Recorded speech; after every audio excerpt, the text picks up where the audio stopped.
강력 사건이 요새 갑자기 많아졌습니다. 렌터카 트렁크를 열어봤는데 그 안에 시신이 발견이 됐습니다. 용의자는 동거인 2명이었다고 하는데 일단 관련 영상부터 저희가 입수했는데 함께 보시죠.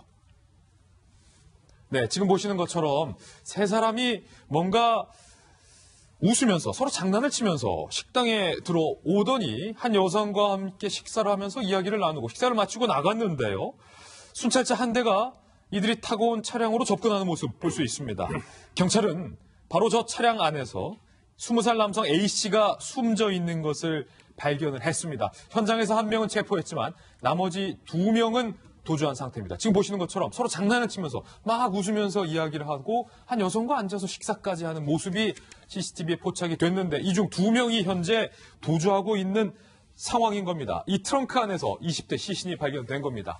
이 사건의 전말은 과연 어떤 전말인지 전말부터 함께 살펴보겠습니다. 렌터카 트렁크에서 20대 남성의 시신이, 용의자는 어제 오전 6시 30분 구미에, 이번엔 구미예요. 아까는 동탄이었는데 한 원룸 주차장에 주차된 모닝 렌터카 트렁크 안에서 20살 남성 A씨가 숨진 채로 발견이 됐습니다. 이불에 쌓여있던 A씨는 발견 당시 얼굴과 다리, 온몸에 멍자국이 있었고요. 용의자 중 한 명의 가족이 경찰에 신고를 했습니다. 경찰은 사건 현장에서 원룸에 함께 생활해온 B씨를 붙잡아서 살해 가담 여부를 현재 조사 중인 상황입니다. 경찰은 CCTV 확인 결과 용의자들이 트렁크에 시신을 싣고 아침밥을 먹으러 가는 모습도 확인을 했습니다. 식당에서 급기야 서로 장난을 치면서 시신을 트렁크에 실은 채 아침 식사까지 했어요. 붙잡힌 B씨는 이렇게 얘기했습니다. 원룸에 함께 산 지 고작 일주일 정도밖에 지나지 않았다.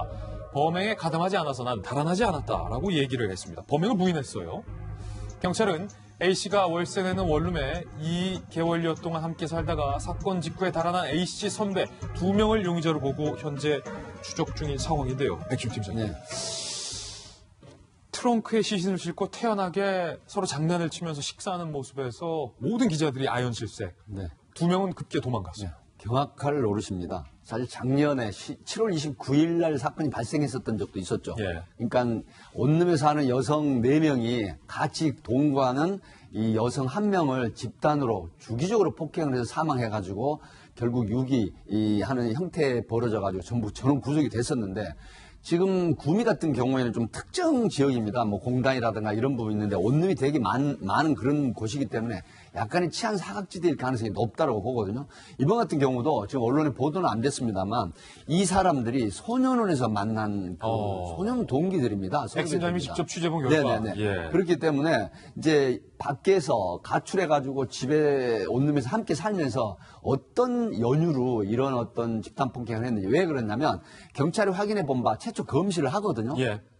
온몸에 멍, 특히 다리 쪽으로 파란 멍, 부종, 상처가 많이 생겼습니다. 그래서 이제 경찰에서는 지금 쇼크사 가능성이 있다고 하는데 오늘 지금 부검을 의뢰를 했습니다. 부검을 하게 되면 사인이 드러나겠지만 결국은 최초에 붙잡힌 21세 된 이 남성은 본인은 범행을 부인하고 있습니다. 예. 예.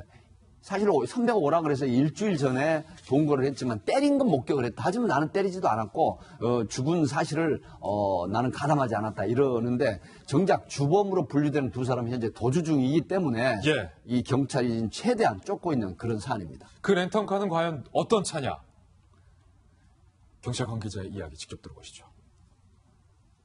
용의자가 누나한테 차 좀 빌려달라고 해가지고 차를 원룸에 가니까 차에 실는 것이 좀 수상해가지고 엄마한테 연락을 해. 경찰 얘기 들어보니까 백 팀장님 네.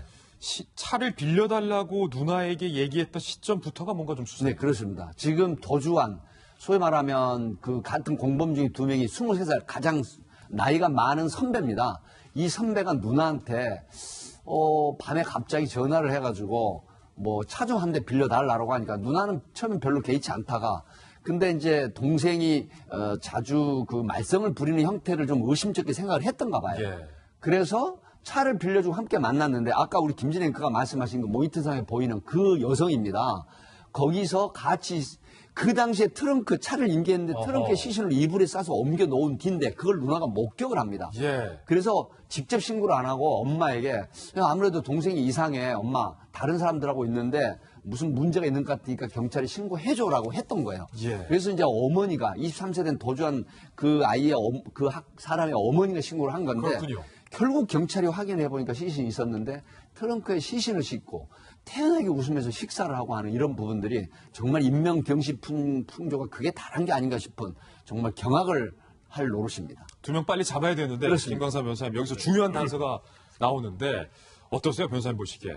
그 시신의 온몸에 멍자국이 있었다라는 것은 이게 뭔가 순간 욱해서 저지른 살인이라기보다는 뭔가 지속적인 학대가 아닌가? 일단 이제 자수한 걸로 알려져 있는데 이제 한 명의 여성은 일주일 전부터 같이 동거했다고 그래요. 아, 그래요? 예, 그런데 본인이 때리는 걸 봤다고 그럽니다. 예. 근데 자기는 이제 관여하지 않았다 이런 취지로 얘기를 하고 있는 것으로 보여요. 그런데 이게 2달 동안 같이 원룸에서 지냈다고 하는데 그 온몸에 들어있는 어떤 멍이랄지 상처나 이런 걸 보면 이게 일회성으로 어떤 폭행을 가해서 나을 수 있는 것이 아니거든요. 그렇다고 한다면 그 이전부터 계속적으로 이 한 명을 나머지 2명이 계속적으로 폭행했을 가능성이 크다고 봅니다. 그리고 굉장히 좀 대범하죠. 일단 누나에게 차를 빌린 다음에 이제 트렁크에 실었는데 아마 그 이불로 이제 돌돌 말아서 감추기 위해서 실은 것 같아요. 그리고 아마 이 아침밥을 먹고 나서 이 차를 가지고 외부로 나가서 사체를 유기하려는 그런 목적이 있지 그렇죠. 않았을까요? 그래서 완전 범죄를 하기 위해서 이런 행위를 했지 않나 싶습니다. 물론 뭐 부검을 통해서 일단은 뭐 사인이 규명이 돼야 하고 그다음에 이제 이 2 용의자를 불러서 잡아서 체포해가지고 조사를 이제 해야지 내용이 나오겠지만 결과적으로 보면 이제 누나도 이렇게 의심을 하고 어머니를 통해서 신고한 이유 중에 하나가 자기 동생이 계속적으로 문제를 일으켜온 동생이기 때문에 이런 거 이제 의심을 받은 걸 보면 이 2명 자체도 이제는 전과도 있고 상당히 어떤 범죄의 재범의 위험성이 많은 그러한 젊은이가 아닌가 싶습니다. 예. 지금 아까 한박산으로 도주한 용의자도 빨리 찾아야 되는데 이 용의자 2명도 좀 빨리 잡았으면 좋겠어요. 어디로 사실 도주했는지. 불안합니다. 왜 그러냐면 지금 살인 사건으로 보고 있거든요. 그렇죠. 경북 구미소에서는. 그렇기 때문에 이 사람들이 도주를 하면서 제2, 제3의 어떤 범행을 할 가능성이 높기 때문에 경찰은 치밀하고 신속한 그런 수사로 범인 검거를 해야 될 것 같습니다. 예.